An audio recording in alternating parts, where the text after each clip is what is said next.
Eu entrei na polícia na época digamos, da ditadura militar, né? Ah, é? Você pegou a ditadura. Aí quando a gente saía para trabalhar na eleição, em época eleitoral, o capitão falava, vamos encher esse quartel de comunista. E hoje eu tenho que ver comunista falando na minha frente lá na Câmara e ficar quieto. Então, vocês prendiam comunista? Vocês iam atrás? Comunista, né? Mas o quê? Vocês tinham informação? Como que vocês faziam?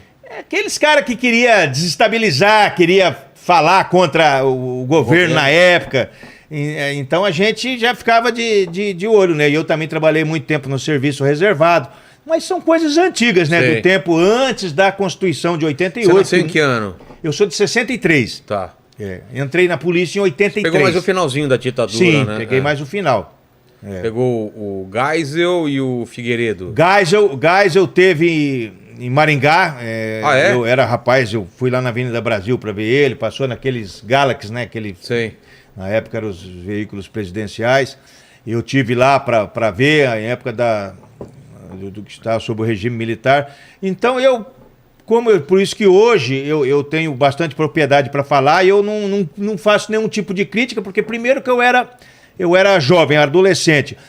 O meu pai, a minha família, que eu tenho conhecimento, nunca foi incomodado por ninguém, até porque nós vivemos uma vida tranquila, pacata, de família de trabalhadores, entendeu? Então, mas, às vezes eu até fui uma vez criticado, até uma deputada entrou no Conselho de Ética contra mim, não deu nada também, diga-se de passagem, porque eu comemorei o 31 de março, né?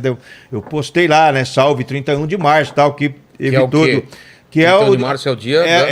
o dia do contragolpe, né? Da Revolução. Então eu comemorei a tomada de poder pelas Forças Armadas na época, e como, de fato, até os governos comemoravam antigamente. Hoje já começa a se ter uma outra ideia. Eu mantenho as minhas ideias, mas respeito, né, quem pensa ao contrário. Né? Eu acho que na época foi feito o que tinha que ser feito. Né? Na verdade, nós estávamos numa crise. Isso eu falo pela história que eu acompanhei, porque nessa época eu era recém-nascido. Como eu disse, eu tinha um ano de idade. Você não viu tortura, não vi nem morte, nada, não vi nada disso. Acompanho com respeito a que teve, né? Teve a fase dura lá, sim, que mas o pessoal matava, torturava. Particularmente, então a minha vida, ela não teve nenhum ato que foi prejudicado, ou que eu vi algum familiar próximo ser prejudicado, ser preso, por essa época em que os militares estiveram no poder. Então você vê que, por isso que eu falo, respeite da onde eu vim, para entender que, né, a tua experiência.